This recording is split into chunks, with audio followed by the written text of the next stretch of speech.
The only difference I basically have to a cis woman who's had a hysterectomy is that I still have a prostate. On one side, we have people saying that woman is adult biological female, and on the other side, we have people saying that woman is people who identify as a woman. So I would describe myself as a person, as if you like, as a woman who has a trans history. Some people would say, well, that's splitting hairs. You're still trans. Well, yes, I am, but really, as far as most people are concerned, I'm a woman.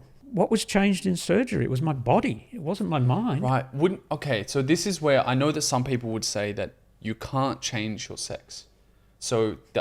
But you can change but you can change your physical body to appear more like that of the opposite sex. Mm-hmm. Ultimately, I no longer believed I was a man. I'm curious in trying to understand how did you know that you were a woman? When I went through, in essence, the second puberty, when I went on to cross-sex hormones, that over time my brain refeminized. I've noticed my spatial intelligence is decreasing, and some of the things that would be classified as... Are you saying women can't drive? No, I'm kidding. I'm leaving. Michael Knowles, right-wing political commentator as well, associated with the same company that Ben is associated with, said, quote, "For the good of society, transgenderism must be eradicated from public life entirely." What would you say to him? The following is a conversation with Jade Wren. Jade is a qualified counsellor specialising in the treatment and support of people from the LGBTQ+ community, including those experiencing gender dysphoria. She has her own private practice called Wren Counselling and draws not only on her theoretical knowledge and expertise, but also her lived experience, for Jade herself is a trans woman. She medically transitioned over a decade ago in her mid-50s after 2 marriages and 2 kids as a husband and a father. And after completing her transition, unfortunately she experienced abandonment for a number of years from those dearest to her family. Thankfully, in recent years, this has in large part been resolved, but Jade makes the most of this lived experience, the gender transition and its hardships, attempting to use them in the service of supporting, understanding, and treating her clients. We unpack a number of gender-related themes together, getting nitty-gritty with the language and its implications, as well as some of Jade's personal history leading up to her transition. Now, this episode of the CGC Podcast is part of a wider series of conversations that I'm currently engaging in, attempting to unpack and make sense of gender and its implications. So before we kicked off our conversation today, I outlined for both Jade and myself the goal as follows. How we think about, how we talk about, and how we define gender has a number of very real implications for the way that we live our lives and the way that we structure society. But unfortunately, it seems that we are a confused and divided people on a number of gender-related issues, be it sports, be it safe spaces, or be it treatment of gender dysphoria, especially so in children. Now, my hope in speaking with Jade today is that we can do our part in fixing that division via dialogue. The goal of the conversation, first and foremost, is to understand one another. What do we each believe and why? And then secondly, even if we disagree on this point or that point, if things get a little hairy here or there or uncomfortable, let us do our best to come together in pursuit of truth, reason, and the good to find common ground. So with that as the container for this conversation, it is with great pleasure that I introduce to you Jade Wren. Who is Jade Wren? What is your story? And then also, why do you think gender has become such a contentious topic as of late? It's an interesting question because when I transitioned and in the lead up to transitioning, I didn't realise how big a difference it was going to make as I moved through my transition to my now, the way I currently live. I had a good life. I've had a privileged life. I grew up in a good family. I didn't suffer from some of the things that a lot of people suffer from. You know, domestic violence, sexual abuse, emotional abuse, those sorts of things. I was successful in a range of careers. I was married. I have 2 adult sons. I was married in the first time for 25 years, then the second time for approximately 10 years. So I had a good life, but there was always something missing. There was always a feeling that I didn't quite fit in. And I went through the older model of trans-affirming care, if we want to use the correct language, which was the gatekeeper model, where I had to go from a doctor, I had to get a referral to a psychiatrist, I had to be assessed, even just to get onto hormones. If I'd been under 18, I probably would have had to have gone to the family law court to get permission from the court. Back in the 2010, gender identity disorder was a mental illness. I needed to be diagnosed that way to be able to access additional care, and then ultimately to be able to undertake certain affirmation surgeries. So what it was for me was to actually find myself, to have a different relationship with myself. And yes, as you outlined, I went through some struggles in my early years after I transitioned. But the more and more that I've actually been able to become comfortable and have a positive relationship with myself, I realise that this is the way I've always been. So I'd love to dive into from there. When did you start to have this sense of I might, or this feeling?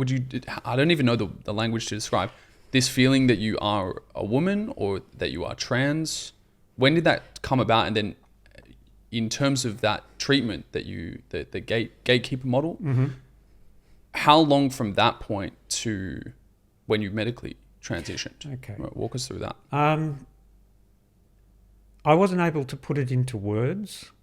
There was just a feeling. But I can remember back in the early 1990s of becoming fascinated with anything to do with trans that I came across. I remember sitting in a dentist surgery, waiting in the waiting room, and started reading an article in a magazine and got called into the dentist. So very quickly I ripped the magazine article to take with me. I couldn't tell you why I did it. I was just interested. And that stayed with me for another 15 years. And then I think towards the end of my second marriage, my identity started to come very much into question. So in my language, the way I work with my clients, that's when you start to ask that question of, what am I? And most people don't ask that of themselves. But I mean, because it's such a rabbit hole. It can be, but I'll use terminology. Cis heteronormative people, they don't ask questions about their identity, their sexuality, their romantic attraction. Because it's more typical. They just fit.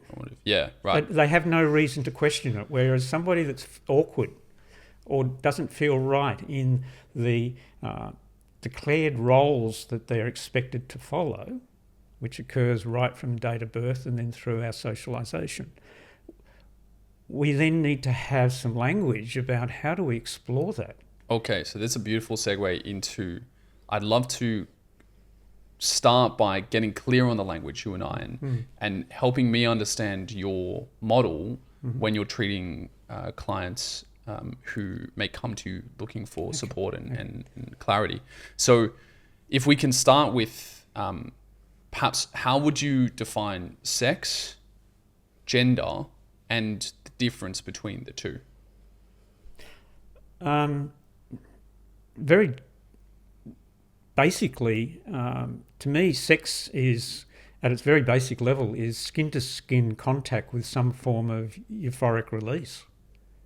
Right, so the act of doing sex. I said in the very, very basic definition, because I also indicated that I'm interested in what somebody's romantic attraction is, because the romantic attraction is the emotional connection somebody has. Right. So obviously you can have sex with somebody without having a romantic attraction or any emotional connection.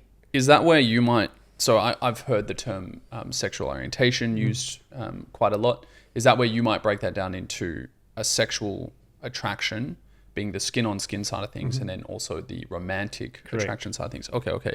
And then, I suppose that, you generally speaking, when I ask people what is gender, they'll tend to roughly fall into one of two camps, right? One will say it's a spectrum, and the other will say it's a binary. And the people who say that it's a binary will typically say there's no difference between gender and sex. And what I'm trying to get at is for the people who might say that gender is a spectrum, how that is different from that underlying biological sex. So if we focus on biological sex, how would you define biological sex? Is that where we could say, like, it's XX? sexual characteristics that one is born with. Right. So typically XX chromosomes or XY chromosomes, typically binary, but there's also intersex. There's also a lot of variation in all of that. If you go back into, early feminism, they tried to define woman by the basis of the chromosomes. Yep. And then they gradually discovered that there were so many variations that contradicted their definition that they changed their definition. Right, and we start to get on to, we touched on a little bit before the interview or before the conversation, the idea of gender being performative. So if we can find common ground, first of all, that biological sex is binary, but there's also some exceptions that fall into. Can we find common ground on that? Or, feel free to adjust, give me some feedback on what you would disagree on. Binary is a word I don't like. Right. Because it's very clearly saying that there is only two options. Two divine options. Would it be better if I said bimodal, in the sense that there's two general classifications, but there's also room for some variation? I see it as there is a whole variety of different presentations. At one end, you could say there's 100% masculinity. At the other end, you could say there's zero masculinity. Right. At another end, you could say there's 100% femininity and zero masculinity. Whether those two scales line up side by side, I think we could sit here and debate for hours. The point I make is that the people that talk about the binary world believe it is one or the other. And yet I would advance the proposition that nearly everybody has an element of trans in them. In other words, they have a mixture of masculinity and femininity. Right. Okay. So this is so useful to get clear on the language first. So with them, how, just so I understand then, when you say masculine and feminine, how would you define those terms? Because usually when I hear them, I think masculine equals male typical characteristics or qualities, the types of things we'd associate with biological males, XY, and then femininity would be the types of things we would associate with. I think that's reasonably fair. Okay. So to try and make sense of what you said just before then, that you would argue that everyone has a little bit of trans in them. That's me being provocative. Oh, okay. I'm trying. Okay, so because I'm trying to find common ground here. Would that then it would be like saying we have a little bit of, none of us fit perfectly into the typical biological male stereotype, and none of us fit perfectly into the typical biological female stereotype, and that we kind of have an amalgam of the qualities and characteristics. Okay. I don't think you disagree with that. Yeah, no, absolutely not. I think most people would say that there's a masculine and feminine balance in most people. But if you notice, we've shifted away from biological definitions of male and female to an exploration of masculinity and femininity. Right. Which aren't specifically dependent on male or female biology. Right. So but would we find common ground on what we typically, when we say masculine, we think of the qualities that are associated with biological males usually. Correct. But we can have biological males who are more feminine and biological females who are more masculine, right? Okay, cool. A classic way of looking at it is look at young children. the way that they cross over normal gender boundaries. Yes. You know, the tomboy or the young boy that wants to be a dancer and wants to dress up in tutus and things like that. Yep. That's just a natural part of their development, their evolution. Yeah. What is driving it, I probably would argue no one really knows. Yeah. It's just internally. It's their own relationship with their self at the moment. And that's why I'll keep coming back to this concept of relationship with self. Yeah. Yeah, which is something we'll definitely unpack in a little bit as well. I want to just quickly touch then on, so if there's the act of, so we've kind of broken down sexual orientation into sexual attraction and romantic attraction. Correct. Sexual attraction being the skin on skin, romantic attraction being more so relationship, I suppose. It's the emotional connection. That Emotional. somebody has. Okay. And then we've got underlying biological sex, which we could roughly say is bimodal. There might be some slight. I'll let you get away difference with that at the moment. Yeah. Okay. Cool. And taking into account the reality of intersex as well. And then we have sex-based stereotypes. So we have the masculine and the feminine, and that each individual, regardless of their biological sex, has an element of the masculine and an element of the feminine. But that's going to vary individual to individual. So what we haven't gone back to is the question of identity. Yes. Okay. Tell me, let's unpack identity then. So can we start perhaps with the term gender identity? Mm-hmm. So how would you, in your practice with your clients, how would you explain to them gender identity, or in your own experience?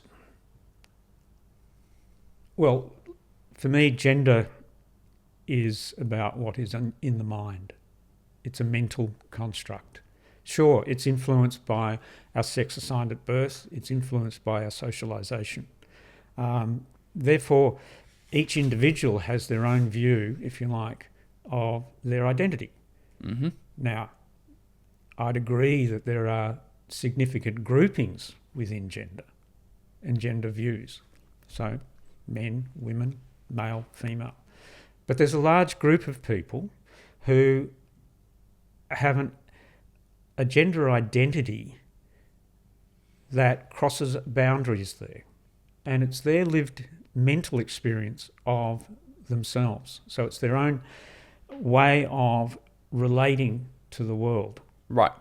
So I always like to try and relay back what I hear, just to make sure that I've understood that gender identity then would be, it's subjective for starters, and that it's your subjective sense of, am I a man or a woman?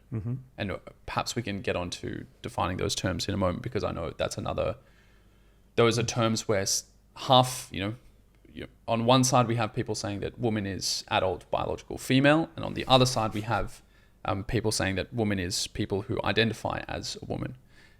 So gender identity would be your subjective sense of, what do I feel like I fit into?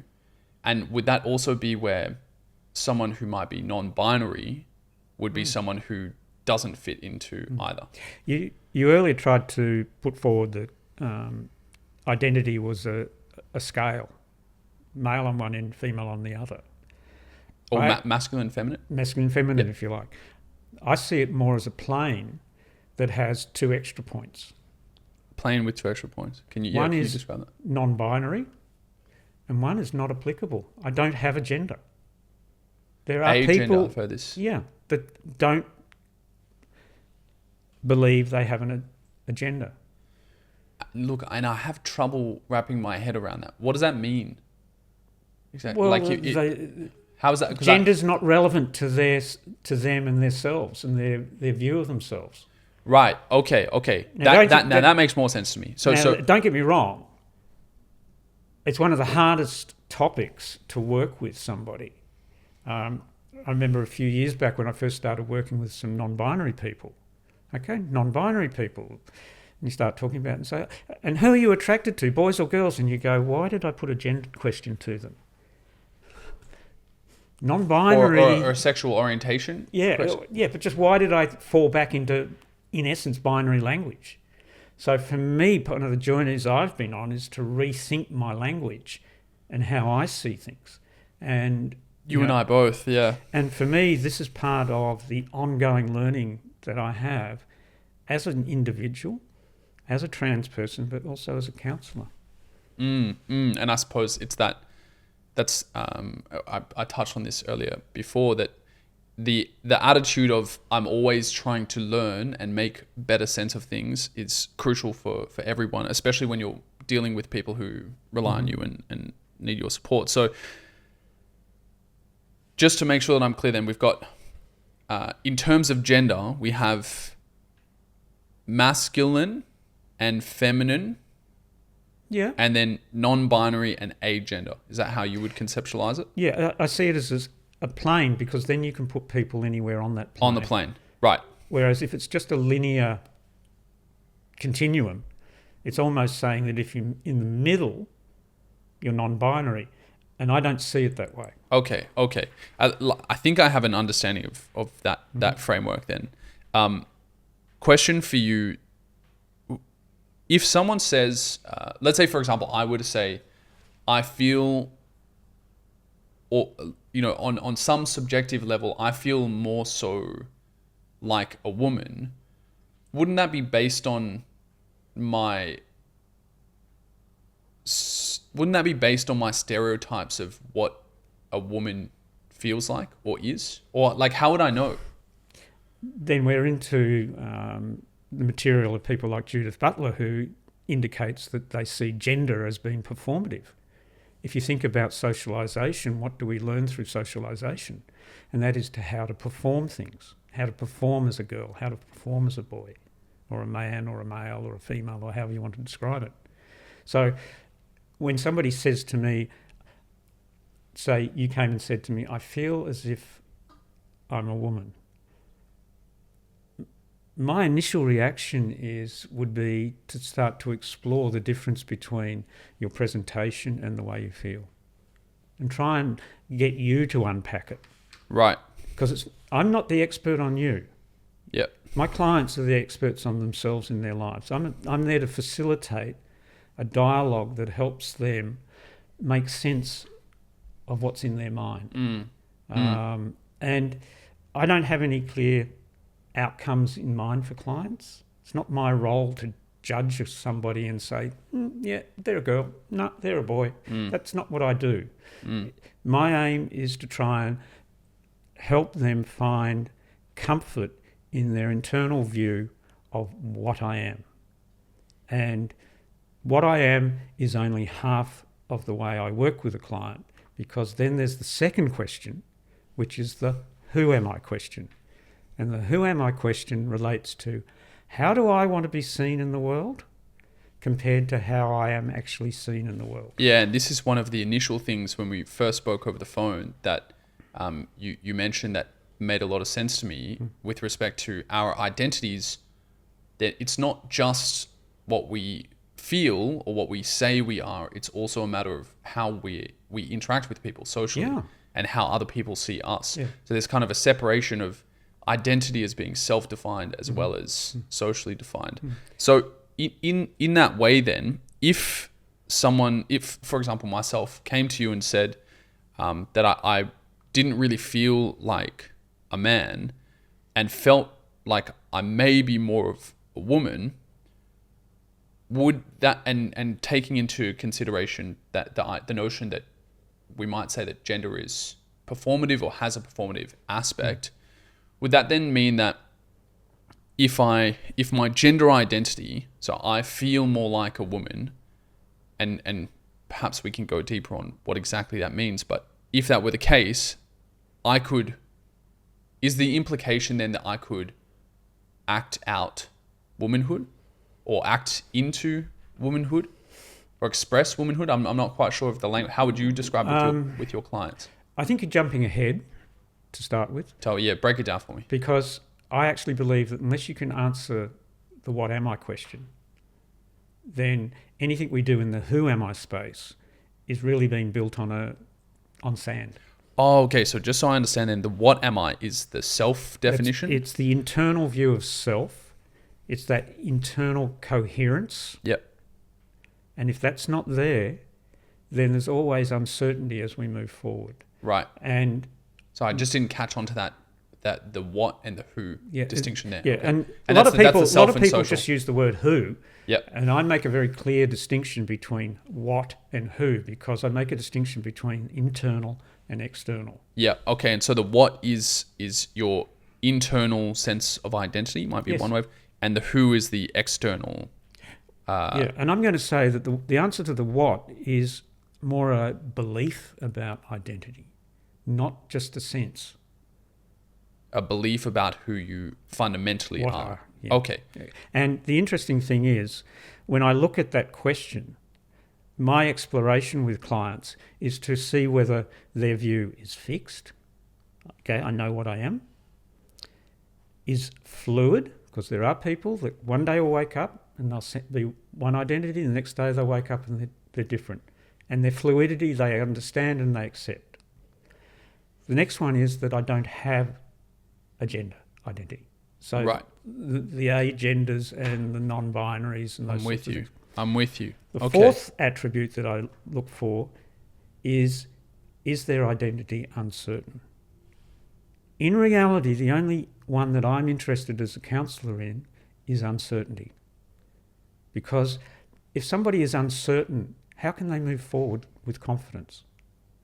Right. So would it be then an accurate description to say that at base with your clients, you're working to help them have not an uncertain, so a more certain sense of their gender identity? For sure. Okay. And then once that crystallizes for them, whether it's fixed, fluid, or, sorry, what was the third option? Not applicable. Not applicable. And that would be like agender, something? Agender could be non-binary. You know, I don't usually apply labels. So if somebody's fixed, I'm not really over concerned whether it's, where are we? We're in identity. Male, female, woman, boy, whatever. I'm not really interested in labels at that time. Yep. Because that comes into the who. Right, that's the external social. Okay. Because if you think about it, if I asked you, how do you want to be seen in the world? And you've identified as woman, then the answer to that internally, or in terms of who I want to be seen as, is I want to be seen as a girl, as a woman. Right. The question then becomes, how am I seen in the world? And that is a challenging period in transition.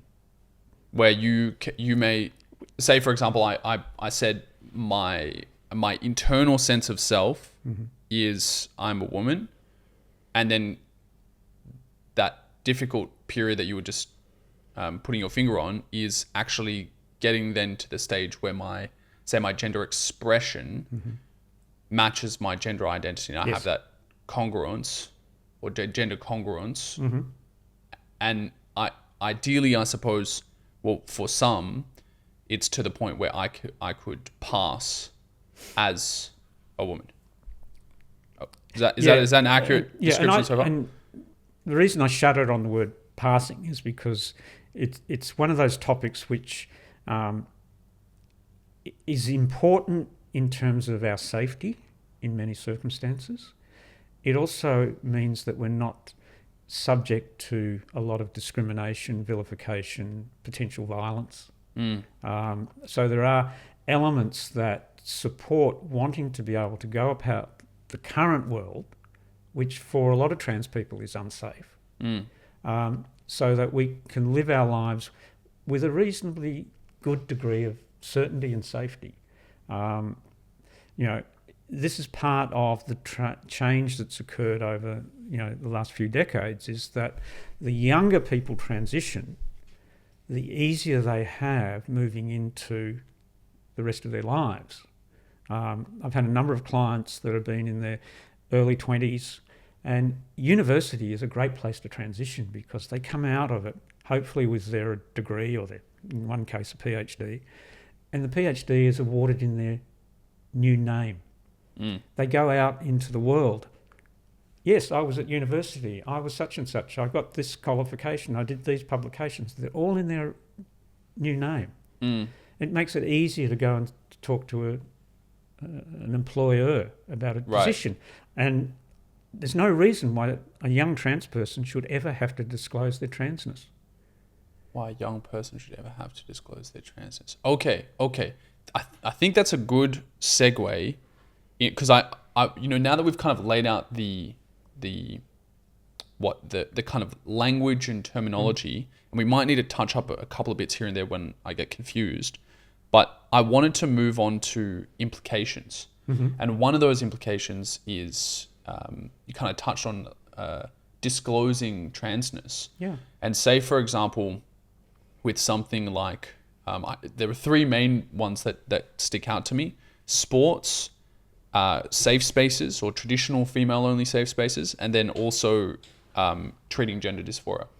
So if we were to put our finger, I mean, maybe let's come to the safe spaces and sports a little bit later. Okay. I would like to still just go a little bit deeper on the gender dysphoria, because I feel like I don't quite have my head wrapped around it yet, almost.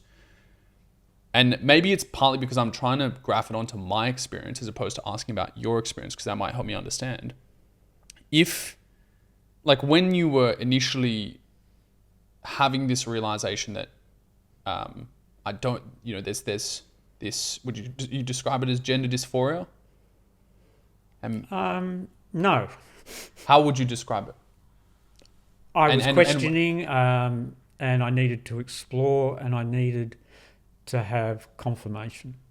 My move into my early stages of my transition, if you like, was that I actually, in my own way, came to the conclusion that I was actually trans. Now, that might sound a little bit self-serving. I'd done some neuro-linguistic programming training about 15 years beforehand. So I understood some of the constructs of the mind, the lattice of the mind, personality and things like that. And I, around 55, found myself to be single, alone, in a career that was paying me really good money, but really I wasn't enjoying what I was doing. And in one sense, I felt old, and I felt that my life was reaching the twilight period. And at this point as well, your kids, had they... No, they were still supporting me. But as in, how old were they? Had they kind of... They were early adults. Early adults. Okay. The reason why I'm thinking about that... No, they were in... One would have been 25, one would have been 32. Okay. So is there kind of a...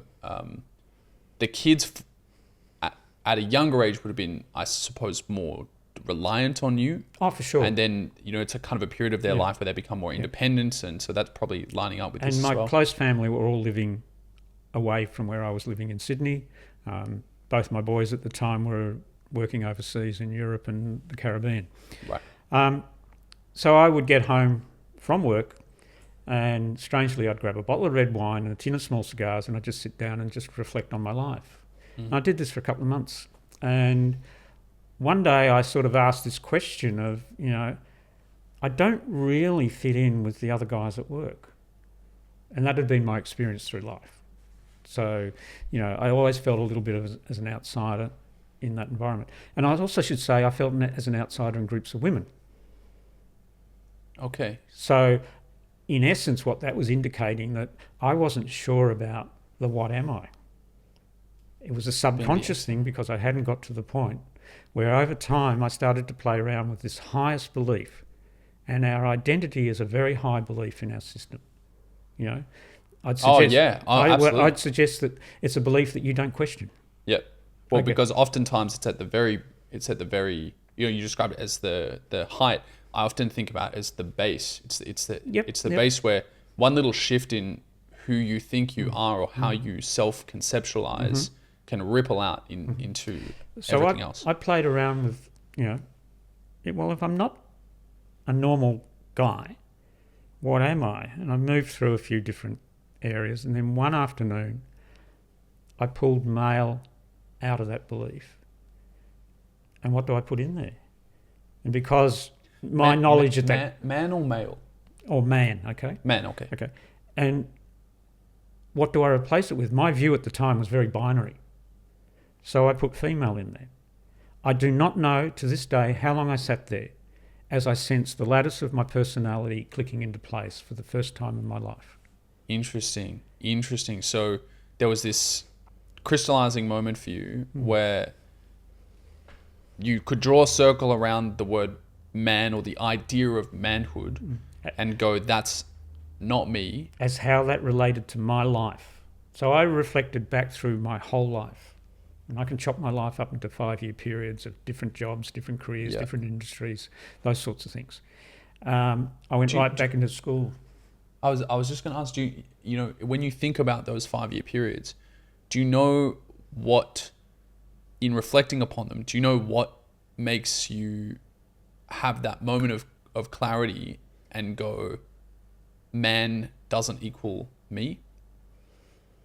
I think because I was searching for the answers as to why I felt the way I did at the age of 55.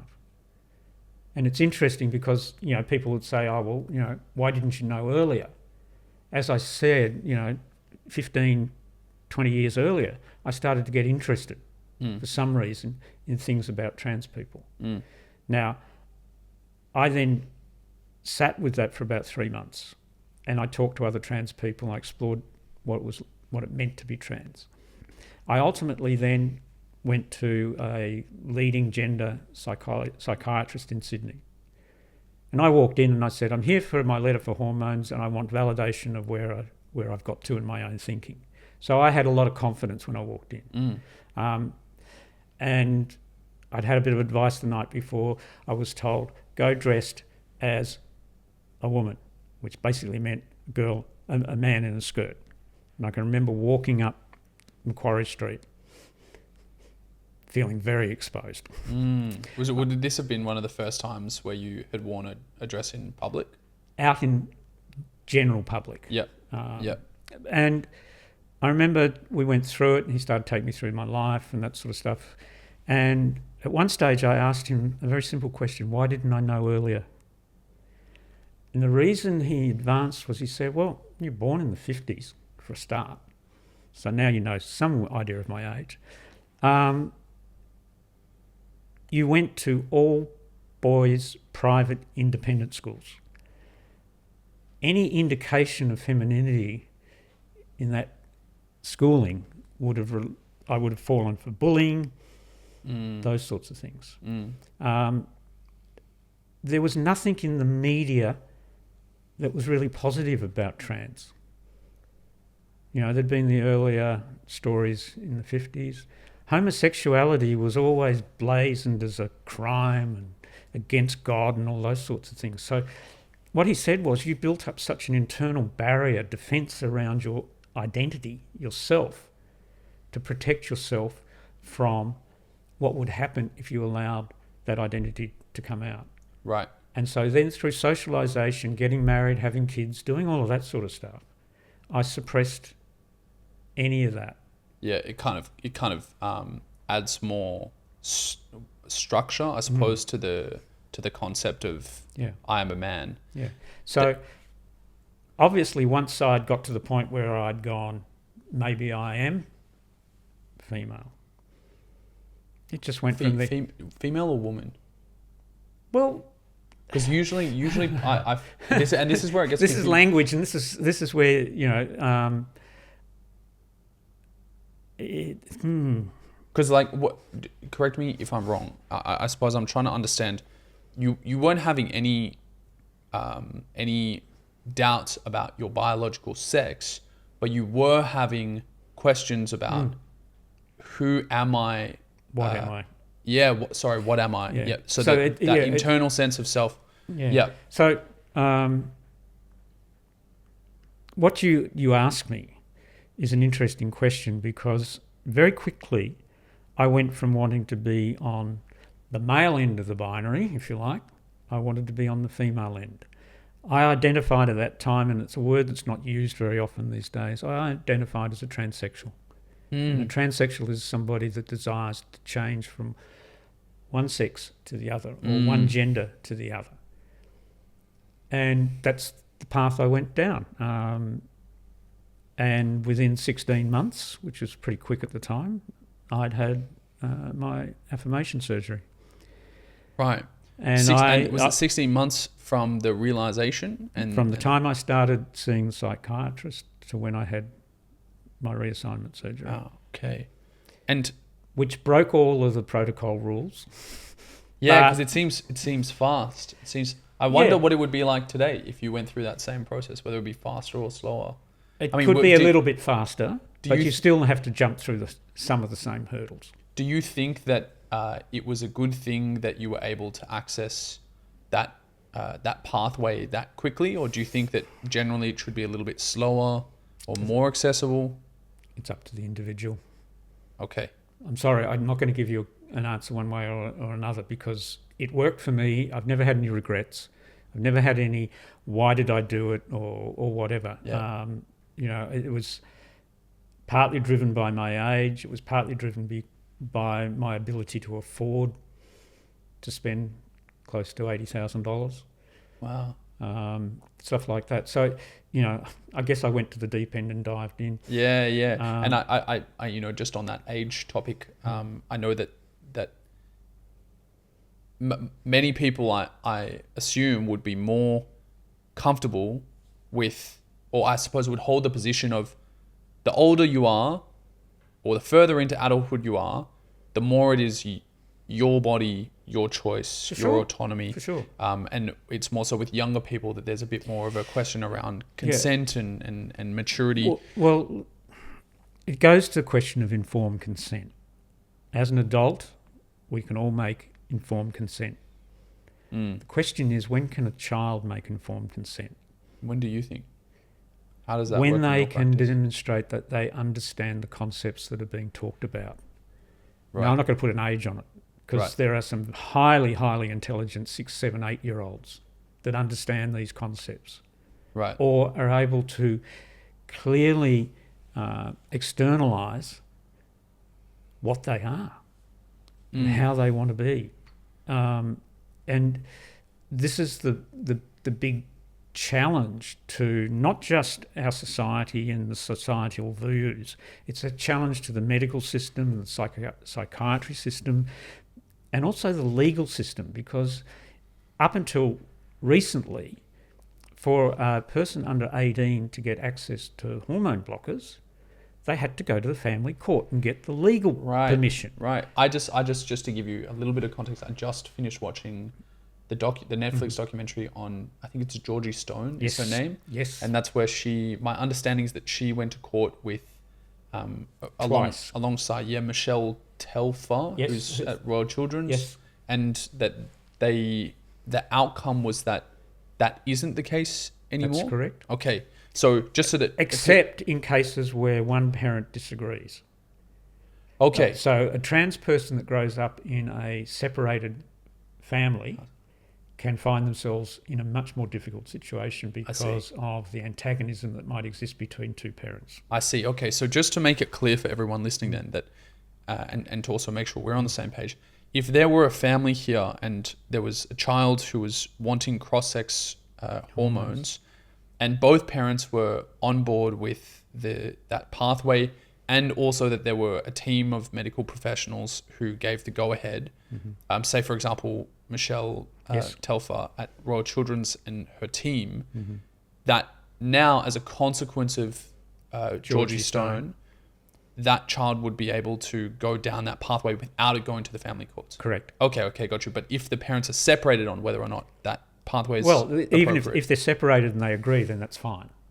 I see. It's if they're they're divided on the pathway. Yeah, got you. Okay. And the important thing here is that when we talk about children, say under the age of 10 to 12, depending on whether they're male or female, what we're talking about is blockers to prevent the onset of puberty. So if you've got a young child who is adamant that I am of the opposite sex or gender, the last thing that child wants to go through is the puberty of their physical body. Yep. So you have a young trans girl, assigned male at birth, the worst thing that can happen to that person psychologically is to go through male puberty. Yeah, I suppose also if assuming that they will not regret any kind of treatment, ideally you would want to give that particular individual the ability to transition as early as possible pre-pubescent. Well, it's not so much transition at that point. It's to block the onset of puberty. So if they then get to 14 and they change their mind, withdraw the blockers and allow male puberty to occur. Right. Okay, the same the other way. Yeah. But if they get to 14 and they are still quite adamant, they go through various psychological testing, etc., then why shouldn't they go on to cross-sex hormones? So they start to develop secondary sexual characteristics of their preferred gender. And then they can move through the last phases of their education into university and then come out as a wholly formed person. Yeah, no, I understand that. Yeah. So I suppose the concern that I have, that I know a lot of other people have as well, is how do we tell... So, for example, I actually spoke to another transsexual or identifies as transsexual. I'm not sure. Do you still identify as a transsexual? Because I know that some people take offense to that terminology. I've stepped back a little bit because there's definitely female expression. I definitely have a female body today, but there's a bit of non-binary in my identity as well. Right. Okay. So it's. I think it's just the maturing of how I see myself. Which do you prefer more, transsexual or transgender? Trans. Trans. Okay. I've never liked the word transgender. Okay, got it. So, and in fact, there's an interesting antidote to that. I did my surgeries in Thailand, and when the surgeon provided me with the reassignment certificate, it had transgender in it, and I asked him to change it to trans. That's how much I dislike the word, because my attitude was I transitioned my sex, not my gender. Interesting. It is interesting. Okay. It's not something a lot of people make the distinction, but what was changed in surgery? It was my body. It wasn't my mind. Right. So this is where I know that some people would say that you can't change your sex. So but you can change but you can change your physical body to appear more like that of the opposite sex. Mm-hmm. So is that what you mean by trans? The only difference I basically have to a cis woman who's had a hysterectomy is that I still have a prostate. That's the fundamental difference these days. Right. Would you... Okay. Without... Look, there are so many rabbit holes to go down here. I would like to just come back to... the reason why I asked that question about whether you prefer transsexual or transgender, but run with trans now, is because I recently spoke with a transsexual who preferred that term as opposed to transgender because he wanted to operate within the binary. He was born a biological female and wanted to appear exactly like the stereotypical man. And he said that if he hadn't had access to his treatment pathway, he would be dead. Yep. He would have committed suicide. And so I think most people, or at least there's a significant amount of people who are willing to say that there are certain instances where an adult who is experiencing gender dysphoria or an uncomfortability with their gender identity / expression, we can give them all of our psychotherapeutic tools to try and resolve it. But if it's still unresolved and there's a looming threat of suicide, as in this individual's case, the medical transition was the right move for him. Sure. And he's adamant about it. Sorry. Let's be clear. When I use the word trans, I use it because I find that's much more acceptable to me in terms of the way I see myself. It also gets away from the additional challenges that putting gender or sexual, or you go back into transvestite if you like. Language changes over time. And trans to me is an umbrella. In my writings, I tend to talk about trans and gender non-conforming. And that's just the label that I picked up during my studies. It's probably out of date now. No, well, I just recently read I didn't read the full thing because it's like a 125-page document, but the standards of care issued by, it was WPATH? That's correct. What does it stand for again? World Professional Organisation of Trans Health. Right. So they have these standards of care, and they mention in them that exact terminology of trans and gender non-conforming. Can I go back to the example you gave? This person identifies as transsexual. If you go back into my model about what am I, they have a very fixed view of what they are. Yes. But it is opposite to what they present at this point in time at the beginning of their transition. Yes, at the beginning of their transition that was the case, but now he looks like a man. Yeah. So is that where you would say that now the who is the line? Who? Okay. Yes. Now, the gender expression now lines up with the gender identity. Now, the other point that I believe is that transition is a period of time, depending on your circumstances, depends on whether it's short or long. But it comes to an end at some point. So I would describe myself as a person, as if you like, as a woman who has a trans history. Right. I'm not in transition today. Right. I see. Now, that is, in my view, some people would say, well, that's splitting hairs. You're still trans. Well, yes, I am. But really, as far as most people are concerned, I'm a woman. Okay. That goes to the who am I, who I'm seen or how I want to be seen. Yep. And that, to me, it's nice now that I can see the mapping. For me, I'd been breaking down gender into gender identity and gender expression, and I see how that maps onto for you, the identity breaking down into the what and the who. Yeah. So can I bring that into the discussion about gender dysphoria? Can we bookmark that just for one moment, because I did want to just touch. I did want to just touch on that gentleman that I was talking about before, or the person who'd completed their transition, who I spoke to recently. Most people, I think, or there's a large number of people would say that was right for that person. There was no. It's better that they have access to that transition, medical transition, than be dead.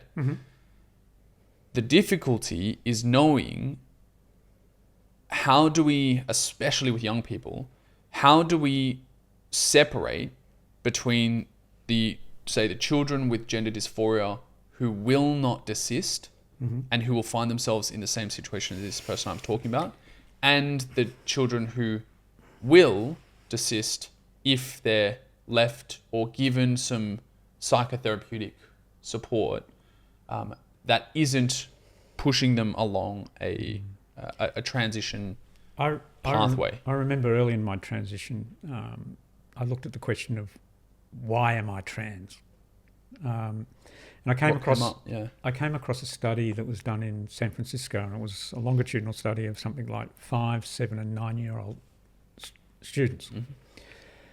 And this is just out of memory. At 5, there were a clear percentage, maybe it was 1%, that identified as trans. And there was probably 9 or 10% that identified as potentially lesbian or gay. By 6 years later, the 1% identifying as trans was still there, but the people identifying as lesbian or gay had decreased. So identity tends to be a lot more certain in younger people than sexual orientation. And I think that's part of the socialisation that occurs, but also I think that for some reason in children prior to puberty, there is a question as to, do they have a a male brain or a female brain, as distinct from their physical presentation of their body. Now, in my search for an answer to the why am I trans, and I think most people would ask that question of themselves, why me? I didn't choose this, And I came across research done by Dr. Dick Swab out of the Netherlands. And his research identified certain things that happen in pregnancy. And the thing that I latched onto was that in the first 10 weeks of pregnancy, the physical body sexually differentiates. It's in the last 20 weeks of pregnancy, so that's after a 10-week gap, that the brain sexually differentiates. There is a 10-week gap. Now, all sorts of things can happen to disturb the normal process through pregnancy. That could lead to, we've had an initial flood of testosterone giving rise to a male fetus, but 10 weeks later, it doesn't happen again and the brain remains female, because all fetuses start off as female. So I've argued, not successfully, that I was born with a female brain. Right, I'm with you, I understand, yeah. So when I got to my initial puberty, and that wonderful hormone called testosterone, and I put that in big inverted commas, my brain... I like testosterone. My brain masculinized. Yeah. Okay, and it was only when I went through, in essence, the second puberty, when I went on to cross-sex hormones, that over time my brain refeminized. And I can remember about 2 years into my cross-sex hormones going, I see things differently. I sense things differently. As a consequence of the hormonal... Yeah, but it wasn't the sort of the emotional swings that we have when we first go on to hormones. Yep. It was a difference in perception. Very subtle, don't get me wrong. Yep. And over time I've noticed my spatial intelligence is decreasing, and some of the things that would be classified as... Are you saying women can't drive? No, I'm kidding. I'm leaving. But I'm with you. I understand where you're trying to reason. We understand so little about what goes on in terms of the physical development from conception through our lives, and the impact of different hormones and other enzymes and things like that. I mean, we know that testosterone does play a key role in developmental differentiation in the But the point I'm trying to make is that even before I was born, I didn't have internal coherence. Right. So you're making an argument for or a case for a biological underpinning to being trans. Yeah, and I'm not going to sit here and say I was born this way. That's not what the argument is about. It's just we can look to whole different sets of reasons why some very young children come out and go, "No, I want to wear a skirt, mummy. Yeah, I'm a girl." Yeah. So that would be essentially you're providing a potential way in which there may have been a developmental biological reason for that child to have that inclination. It's all speculation on my part. Don't get me wrong. I mean, you're not the only person. Like, I've watched a fair bit of Blair White as well. And I think she identifies as a transsexual.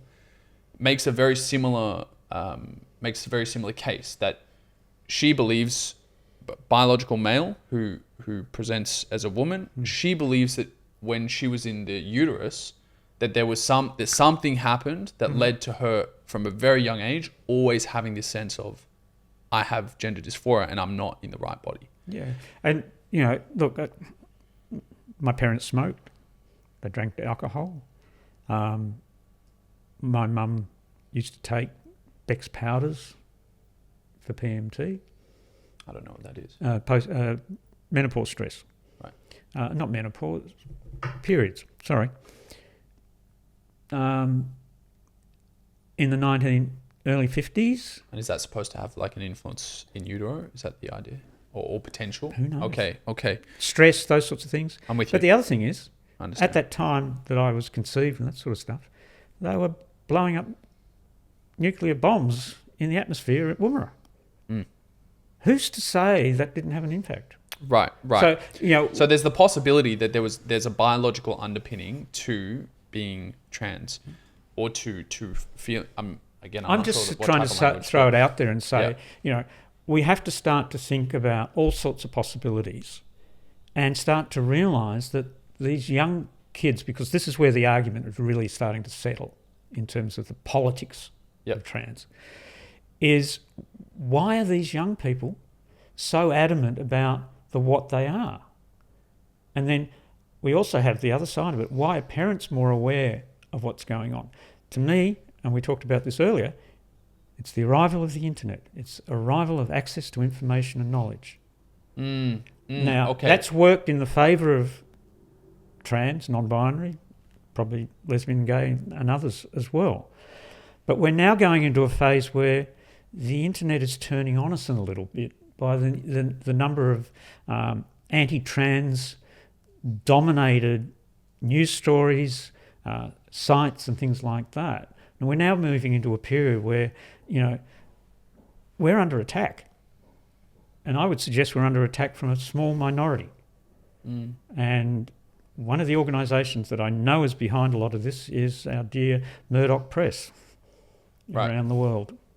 And so whilst the internet has been very helpful for people like me, it's got a light and dark side. It's now getting a dark side. And that dark side is being weaponised all the time. And I suppose, you know, in trying to play a little bit of devil's advocate for someone who might be sitting here who might disagree, would be the dark side.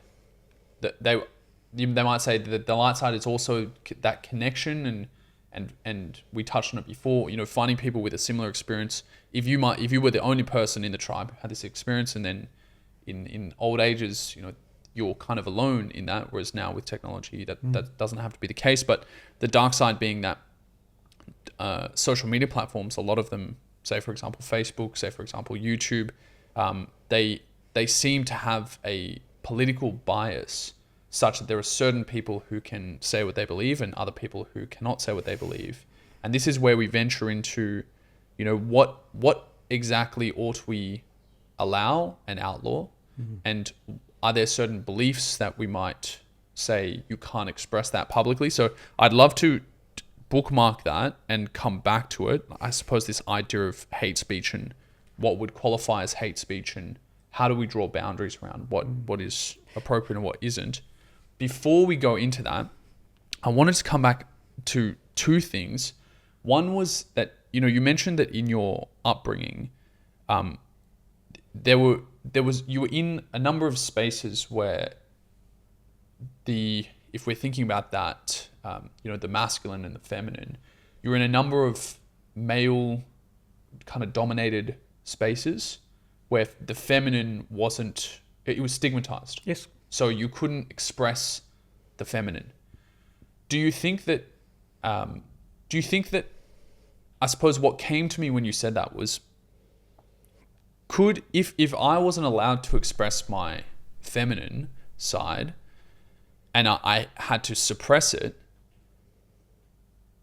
and then I didn't feel like I was being my authentic self in suppressing that and just having my masculine, would it be possible for me to then come to the conclusion that if this is what being a man means, that's not all of me? You know, there's still this part of me over here. So what then is the difference between, I suppose this also ties in with you said, I'm a woman with a trans history.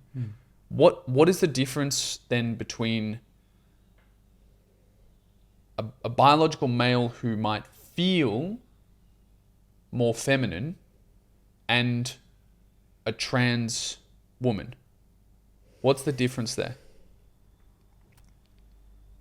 The difference is the incoherence of their relationship to themselves. In the first instance, whilst somebody has a feminine side, a male has a feminine side, their highest belief is that I am male. Whereas the latter, somebody that is a trans woman, their highest belief is that I am a woman. Right. I see. Or okay. you could put it also as I am not male. Yeah. And the highest belief, would I be right then in saying that your belief of I am a woman is higher than I am male? Is that a concern? No. What have I missed there? No. You're mixing the two cases. In the latter case, I am a woman. I am no longer, in my mind, a male. I might have a male body, but in my mind, right, I am woman. Male. No, women, yes. Woman. Sorry. Yeah. No, I'm with you. So it's really... It's that internal... Yeah, it's that change of belief. In other words, for me, I guess I started off with a belief that I'm a man. I'm male. I had no real reason to question it. Yeah. I didn't fit, but I didn't have enough insight or whatever. And, my life progressed, as I said, through certain stages and that sort of stuff that kept me busy. But ultimately, I no longer believed I was a man. Man, yeah. So at that moment, I believed I was a woman, or I was female, however you want to express it. And how did... Yeah, so... I'm curious in trying to understand, how did you know that you were a woman? Because, as I said, when I changed that belief, and in that moment I sensed the lattice of my personality clicking into place. Right. Because personality is made up of ladders of all sorts of things. And they clicked all, and I just sensed everything falling into place. And I don't know how long I sat there for, but I just felt, I suppose, right for the first time. Yeah, some kind of alignment, internal alignment. Is it a release? Is it an aha moment? I don't know. But that was my experience. And now I'm not suggesting that that's common across everybody, but that was my experience. And as I said earlier on, I can only be a real expert on my life. Yep. But that was the way it occurred for me. When I went on to estrogen, I put a patch on at 5 o'clock in the afternoon, and around 9:30, 10 o'clock, I was sitting again in the courtyard, but not drinking red wine. And I actually felt a calmness, like those sun restricting curtains come down. That calmness sat on me, and that stayed with me. And that to me was just, okay, the hormones are telling me that this is right for me. Right. With that sense of internal alignment, I'm curious as to, the question that comes to me is, where did that come from? So this sense of woman is me. Does it come from is it based on, I suppose this ties into a question that I had for you, which was, what are the root sources at the very bottom of gender dysphoria and then gender congruence? Okay, there's a couple of things there. The first one is, how did it feel in the moment? And the way I can give you an example of it is, think about a caged animal that's always lived in a cage, always stared out from the bars, not knowing what was outside. And suddenly they're released. And they can go out tentatively and then gradually explore a much bigger world.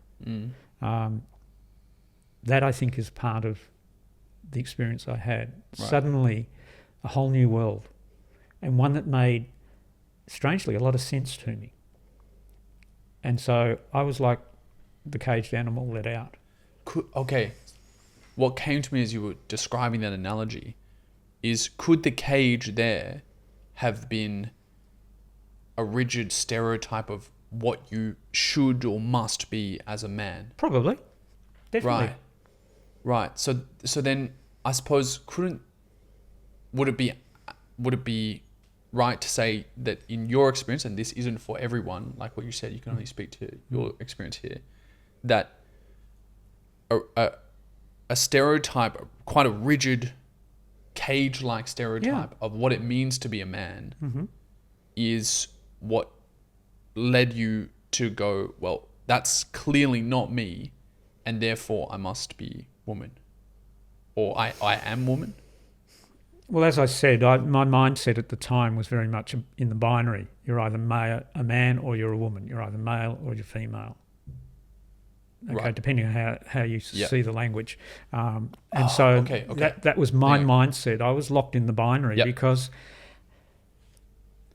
6 months, 3 months earlier, I hadn't really focused on this aspect. Spent my life as a man. Right. Here, suddenly, I was going down a different path. I'm not a man. Yeah. That's so okay. So I feel like I'm having a couple of dots connect here. So when you just like, I'm curious if the same thing were to happen, but you weren't stuck in the binary, so to speak. And I think you might have alluded to this earlier, that maybe you wouldn't have gone, I must be a woman, but you might have gone, well, okay, maybe I'm a non-binary or agender. Would that less agender? I have a number of clients that have had gender dysphoria, I'll use that phrase, for some time. They start to see me.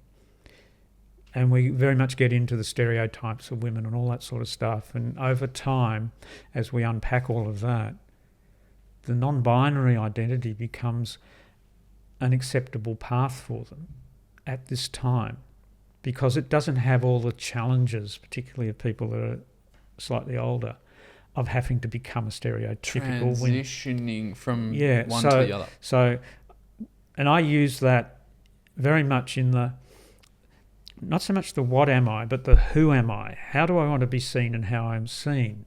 Okay, do I want to be seen with boobs? No, that's going to cause me problems in the real world.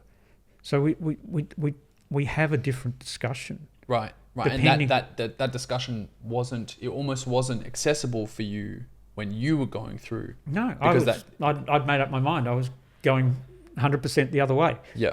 Right. Okay. And the interesting thing about it is that when I said, I focus on the what am I said I'm interested in where do they fit in those attributes. I'm not putting labels in there. I'm not saying, are you trans, are you non-binary, whatever.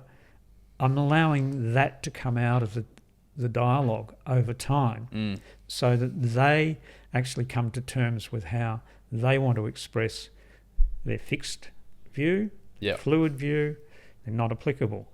As I said, the one that I have to work with is uncertain. Yeah.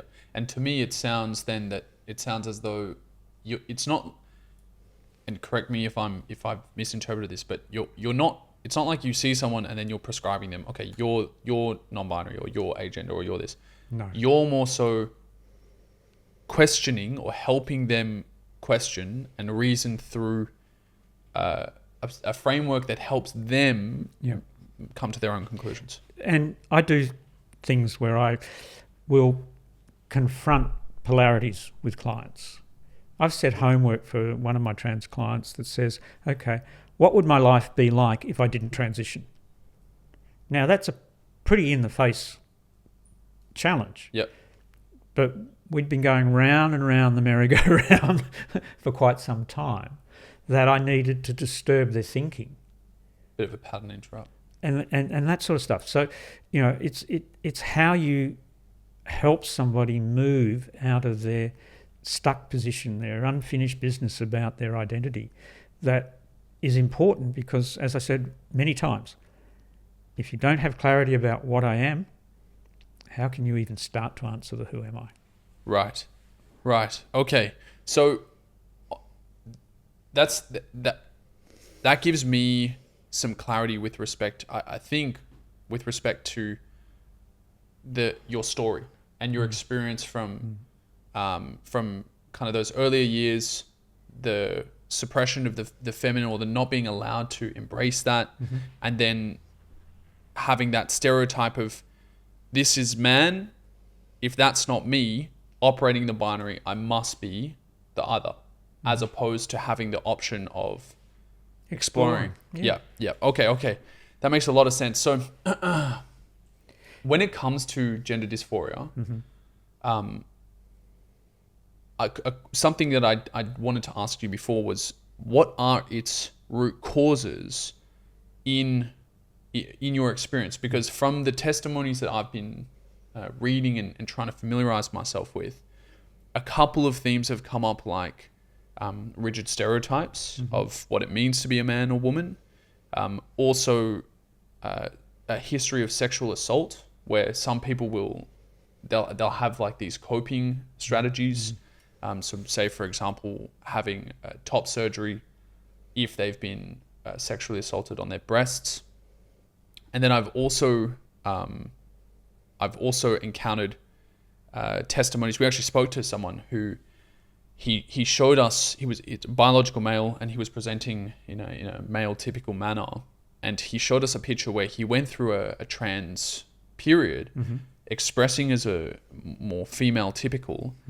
And in hindsight, he realized that he was actually running away from manhood. He was afraid of, I suppose that ties in with stereotypes a little bit. Yep. He was afraid of the expectations that come with being an adult male. Yes. And I wonder whether that's the same for some females, where they might dread the womanhood aspect or the motherhood. So yeah, what are the sources of gender dysphoria that you encounter? As I've said a couple of times, gender dysphoria is not a phrase I like. Can you tell me, why? Because if you think about it, there are so many different aspects of psychological stress or distress associated with what we're talking about, let alone early developmental trauma,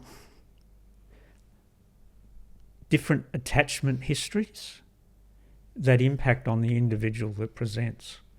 So, and what do you mean by attachment histories? Because I'm mildly familiar with so attachment did they styles, grow up in a loving, caring, well provided for family, or was mother not available, or did mother die? Did they get moved from their biological parents for some reason to an auntie or uncle? Did they get sent off to boarding school because of difficulties in the family? It's all that family of origin history that has an impact on somebody's psychological well-being. Right. If you then add into that questioning of identity, you've got a really complex mixture of psychological issues to work through.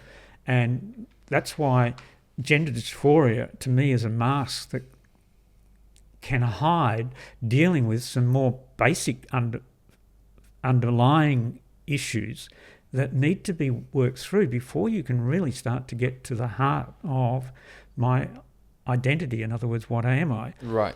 And just to give everyone listening some context, we spoke before about how I was reading on your website that one of the principles by which you operate is, I don't want to give out band-aids. Right? I want to go deeper to the root source of the issue and treat there. And so what I hear at the moment is that gender dysphoria, it can be a low resolution umbrella term that actually might mask some of those root causes that we need to get to. The risk with gender dysphoria is it's a label, it's a diagnosis. I tend to work a lot from a positive psychology perspective, so I'm not trying to find disorder. I'm trying to find some way of helping people get to a much more positive understanding of themselves and how they go about the world. Right. And so the modalities that I use are very much informed by Gestalt therapy. I'm trained in schema therapy, which underpins the model that I've talked about very heavily. And more recently, I'm adding a lot more detail about attachment theory, so attachment styles.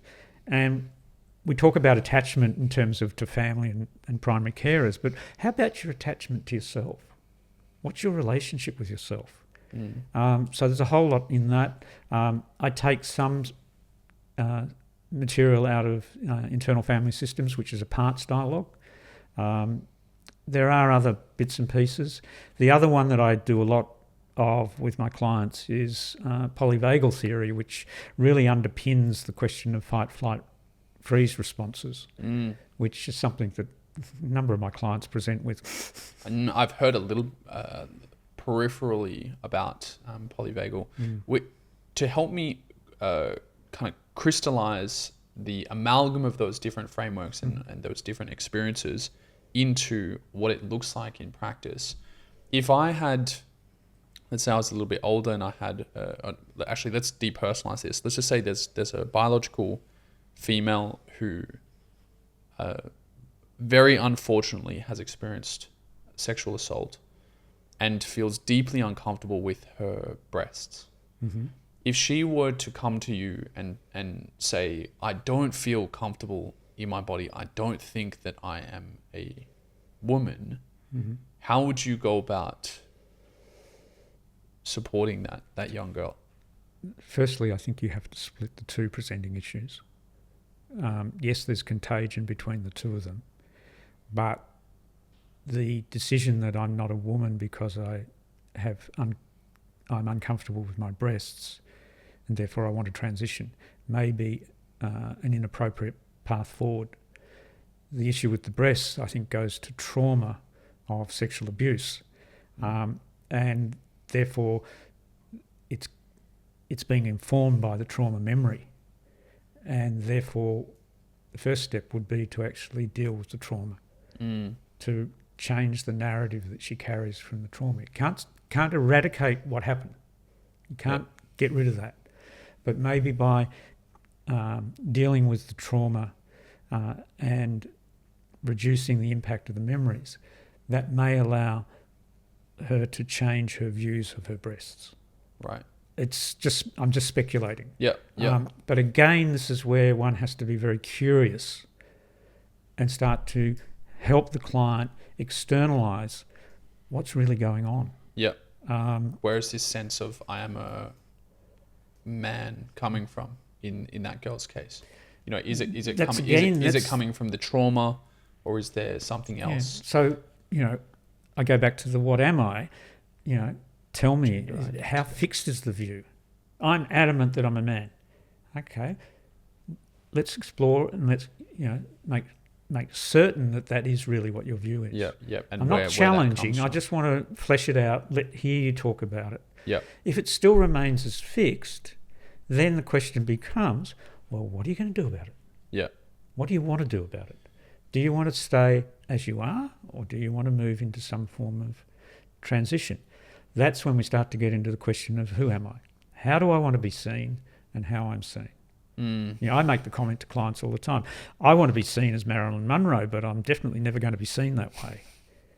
So I've got an incongruence that I have to deal with, and it gives me lots of stress. Yeah, we can aim for we can have an idea of where we want to head, but we might not quite get there. But that's a clear example of stereotypes. Right. Okay. This is where I have this sense of, we touched on this before we jumped and we started recording, how I know that there are concerns with respect to lesbians and gay boys being transitioned, and essentially, I don't know whether an over-prescribing of transgenderism being an instantiation of politically correct homophobia. So let me unpack that.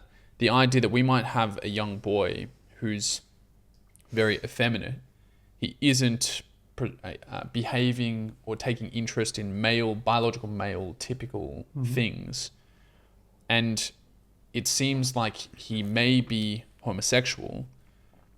And I know that there are concerns that young boys like that are now being told, oh, if you don't feel like you fit in with the boys, maybe you're a girl.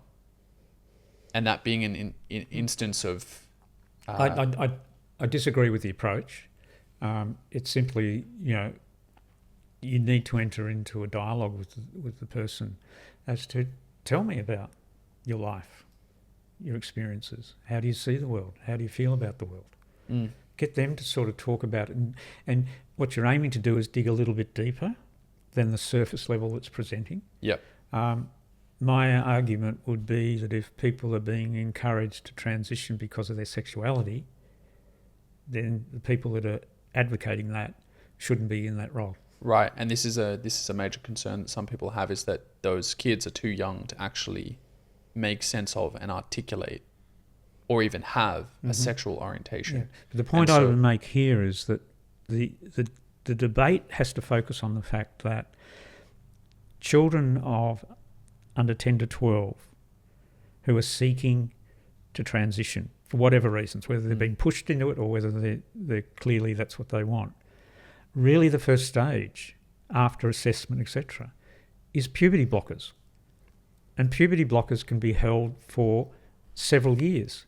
So we're not necessarily dealing with a 7 or 8 year old who has to make the decision as to whether they're going on cross-sex hormones.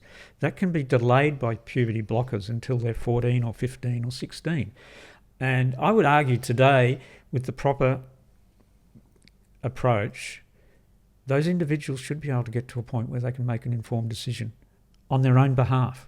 As in the 10 to 12-year-olds? The 14 to 15 or 16-year-olds. Right.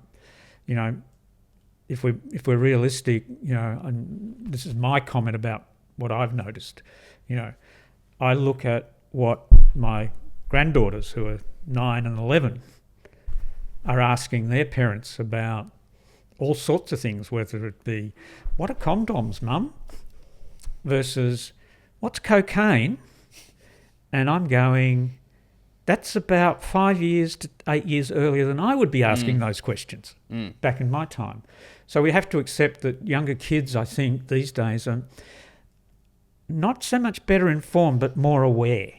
Yeah, and perhaps more exposed as well with social media and TikTok. So there's a whole lot of changes in society that are impacting on younger people.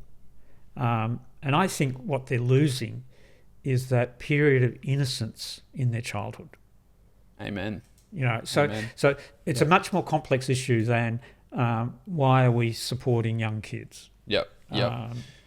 Jade, can I also make one final? Yes. And this is a very political comment. Go. Okay. There's a lot that comes out of the conservative, the religious right, if you like, about we have to stop brainwashing trans kids or kids about being trans. If that's the case, then surely we should stop religious institutions brainwashing children about religion. Yeah, I suppose it depends what the kids are being taught. Yeah, well, so for example, like with the... I said it was political. Yeah, no, that's all good. I'm happy to dive And all into I'm the political saying realm. is that we've got a group advocating that we stop brainwashing of young children, yet most of them represent groups that are already brainwashing children. Right. Sorry, I see. the contradiction. Let's you and I bookmark that, because I would love to have that conversation with you, but I'm conscious of time here. Yep. So with one other kind of space of implications, or I suppose implication of the language and how we think about gender, is something like change rooms. So if, you know, and we can roughly, suppose on one end, let's say, for example, I had just had a groundbreaking session with you where I had come to the realization that my gender identity was woman, but I hadn't yet taken any steps to express in a more female typical way. And perhaps maybe we had come to the conclusion that my gender was fluid, and some days my gender identity was woman, others it was man. And then on the other end of the spectrum, we have someone whose gender identity has been biological male, gender identity has been woman for eons, for an extended period of time. Some perhaps like yourself presents in a more woman typical manner. We have that entire spectrum, I suppose. What do you see it? How do you think we should separate change rooms then? Let's say, for example, we'll be specific. Let's say it was a public change room at a spa or something like that. how should we separate those change rooms? Because I know that there are some people, traditionally we've done it based on biological sex. And I know that there are plenty of people who will say we ought to stick with biological females in one, biological males in the other. But then there's another faction who will say, no, it ought to be separated based on one's gender identity. Or other people who might say, well, it kind of depends on their gender expression as well. What's your position? Can I pass? Sure. No. I'm curious to hear, even if you don't have an answer, just the way you would think about it. My first response is that all individuals need to have their personal space protected. And personal space includes exposing oneself in a change room. Therefore, the design of change rooms that we have today, I don't think are appropriate going forward. In other words, I should be able to go into a change room and into a cubicle, shut the door, pull the curtain, however you want to do it, and change without exposing myself in any shape or form to the other people. Now, that's not happening yet. If there was, let's say there was a biological female change room, biological male change room, and a third change room where it was cubicles that anyone could use regardless of their sex, would that be an appropriate solution in your eyes? It's a compromise. I'm not sure I totally agree with it. And yeah, why would that be? Because we're othering people. We're saying, you're in this small group. You're not allowed to participate as you express yourself. It's the same as, having to list male, female, or other as your gender on documents. Or male, female, trans. I always put female. And what usually means is I don't get to answer the trans questions. Interesting, right? And yeah, I suppose they're looking for. I assume on those forms they'd be, well, okay, this is the confusing part, right? Well, we're actually going to touch on a topic which is a totally different topic, and that is the way we collect census data about gender and sexuality. Yeah, I know, because there was that census question in 2021. Yeah. We won't talk about that. There's a lot of pain associated. Just for everyone who's listening, there was a question that it was, what is your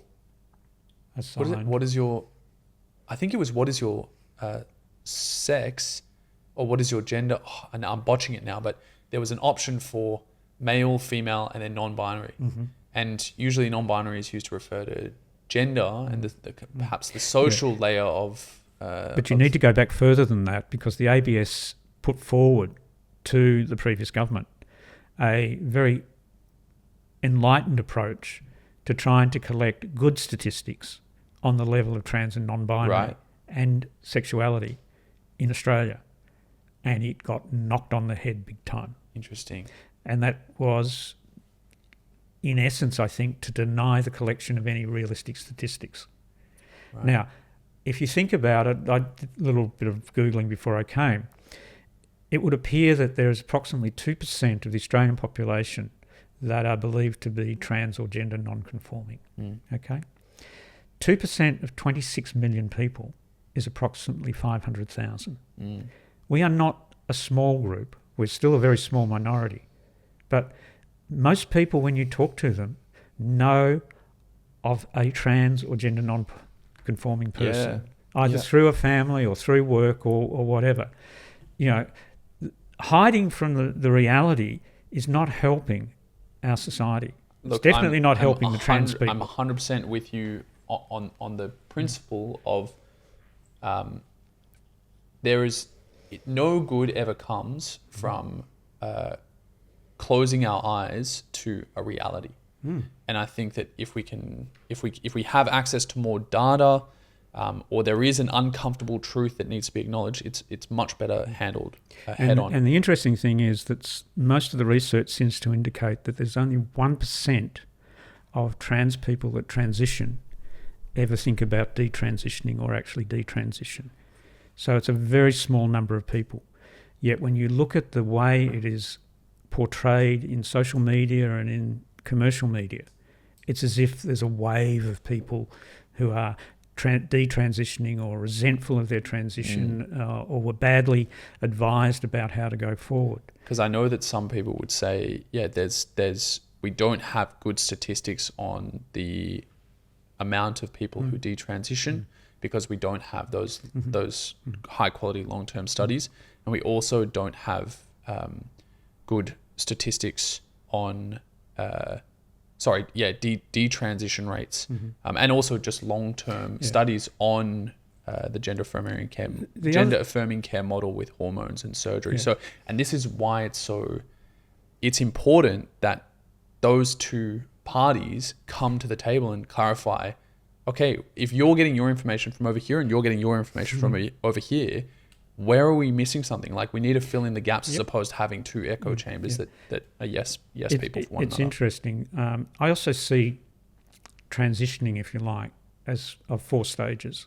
First one is recognition and acceptance. Okay, accepting that I am trans. Okay, so if you map that into the work I do, that's the what am I. Then there are the next 2 stages which can run concurrently. One is doing everything I can possibly do to change my physical appearance to align with my preferred identity. Right. Okay. Would that be more? That's kind of the who. It's into the who. Yours? Yeah. Gender expression for some people. The third stage is to actually live successfully in my chosen identity. Okay. Would that be passing? Living or successfully doesn't necessarily mean you have to pass. Right. Okay? Right. I see what you mean. And the 4th stage is then living the rest of your life successfully. Now, where do people detransition? They can detransition in any of those stages. And it could be that, somebody in the stage 4 has had some bad experiences in their latter life, that they've gone, if I hadn't transitioned, this wouldn't have happened to me. And so you have to have a lot of understanding about why people detransition. Right, because they might have had something go wrong and then attributed the happening to the transition as opposed to something else. So it's really a very complex issue. Yes. I'm not going to say it doesn't happen, and I'm not going to say it doesn't happen for valid reasons. Yep. But I think the incidence is much smaller than we are being led to believe. Right. I suppose there's a similar concern that I have and that a lot of people have too with respect to the say, for example, we find an aggregating of poor outcomes. So, for example, and I'm not sure if that's the right terminology exactly, but sexual assault, depression, anxiety, and these poor outcomes are often presented as a consequence of trans people being discriminated against or being victims of stigma, as opposed to, hold on, there might actually be comorbidities, and it's not necessarily a causative or causal relationship one between the other. Yeah. They might actually be feeding into this sense of, oh, maybe I'm trans, when maybe there's an issue to do with underlying gender stereotypes or something of the sort. It could also be the frustration of wanting to transition and not being able to transition. Wanting to transition and not being able to transition. Because of economic circumstances, access to medical services. As in that leading to the anxiety, depression. Yeah. Yeah. Yeah. So it's hard to decipher which way the relationship runs, and in doing so, I suppose, just to echo the point you were making before, that gender dysphoria, if it's used as a low resolution umbrella term, it's not very useful. I don't think so. You need to go deeper to be able to say, okay, maybe as a broad brush label to begin with, but then you need to drill down into exactly what's going on here. So I think what I'd like to now do is shift into, I got a couple of quotes, 3 quotes in particular, from people who are definitely going to disagree with you and that you're going to disagree with. And I wanted to, because I think we've done a pretty good job so far of teasing things apart and demonstrating that you can try and have these conversations without it being confrontational. I would love to just imagine that we had this person sitting on this side of the table and you have an opportunity to speak to them and they're going to actually listen, and what you would say to them in response to what I'm about to read. So let's say that on this side of the table, we have Ben Shapiro. Mm-hmm. Are you familiar with Ben? I know the name. So conservative commentator. And I've got a quote here from him that says, quote, "Transgender people are unfortunately suffering from a significant mental illness that is deeply harmful, and it's not a solution to pretend that transgender people are the sex that they think they are in their head. Biology is biology. Men can't magically become a woman, and women can't magically become men." What would you say to someone who has that perspective?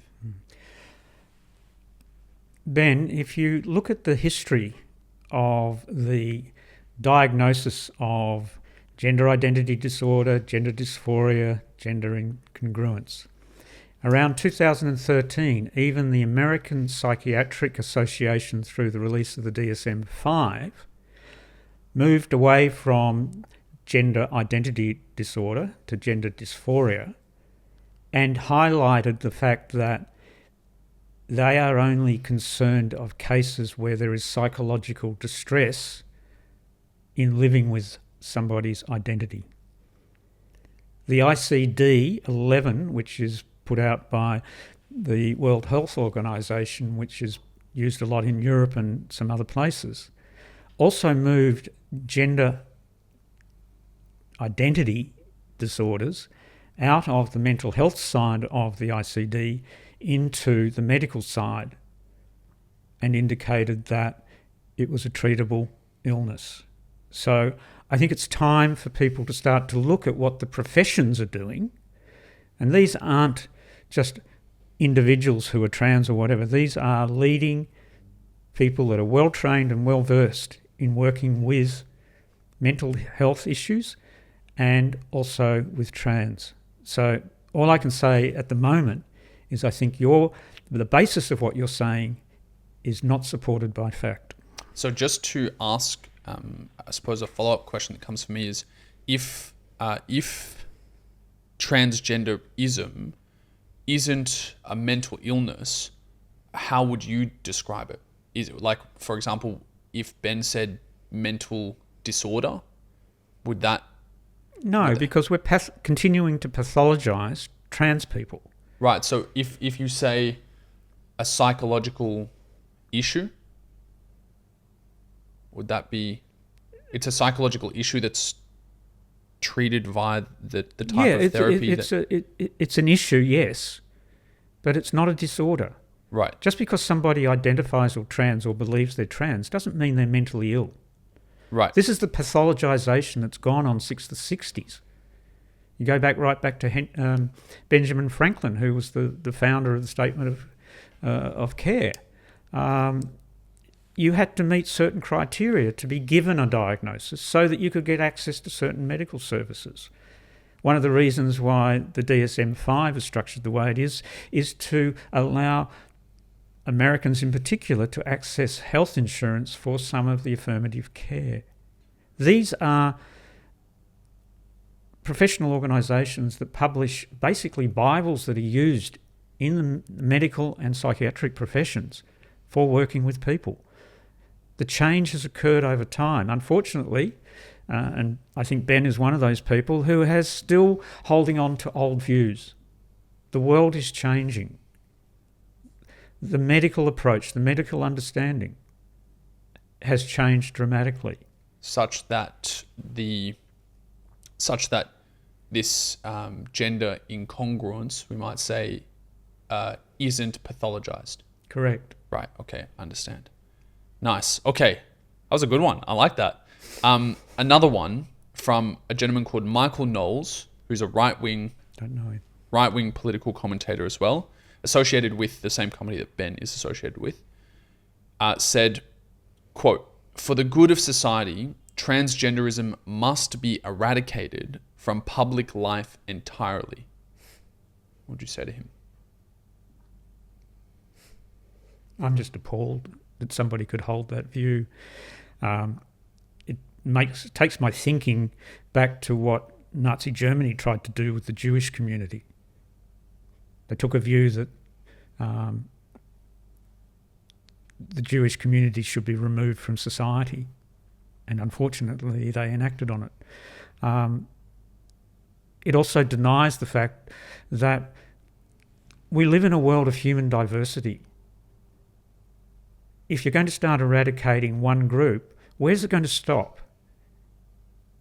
Or is it just that the only people that have validity in living in this society are white male men? Who makes the cut? Yeah, I think the just to clarify on Knowles' behalf here, he's not saying that transgender people must be eradicated, but rather transgenderism. So I think he's trying to draw a distinction between say for example, if we take that same the Nazis and the Jews example, it's not so much him saying get rid of the Jews, it's saying Judaism as an idea set or belief set must be eradicated in the same way that I think Knowles is saying that transgenderism as an idea set must be eradicated. Okay, let's put it in a different context. So homosexual males are not allowed to express their homosexuality in public in any shape or form. There's not to be any gay bars, there's not to be any nightclubs, there's not to be any social interaction, and definitely no social media and dating sites. How would that community feel about that? It prevents you having a lived experience of being you. I suppose I wonder whether there's a distinction there between sexual orientation and transgenderism. Whether there is or isn't, but I wonder whether there's a distinction. Well, let's go back about 70 years ago. We had police action against the homosexual male community. The desire was to disrupt it, to eradicate it. We've lived through periods of that sort of oppression. And all it does is it makes the community under attack stronger and stronger and more confident to be who they are. And, eradicating trans from public isn't going to change the history, the lived history of many, many people, because a 3-year-old who comes out and says to mummy, I'm a girl, and does it when they're 4 and keeps doing it when they're 5, isn't really out in wider community at that time. So, suppression never works. What we have to do I would generally just support that statement that suppression doesn't work. It's dialogue. It's bringing it out into the open and talking about it that provides clarity and puts things together. Let's look at it. How many people watched Mardi Gras this year? I'm not sure. A lot. Yeah, not to mention the TV audience. How many Mardi Gras are held around the world? This is a celebration of life. We live on this planet for a very short period of time, and each individual should have the opportunity to explore and experience their life to the fullest possible. Okay, we just got a message that the camera might overheat in a moment, so we're going to need to wrap up here. Now, I did want to, just before we do wrap up, say I want to commend you taking the time, to really unpack things in a lot of detail, and I really appreciate that. One final question that I have for you, Jade, is for those who've listened to this conversation up until this point, if they were to leave with just one takeaway, what would you want that takeaway to be?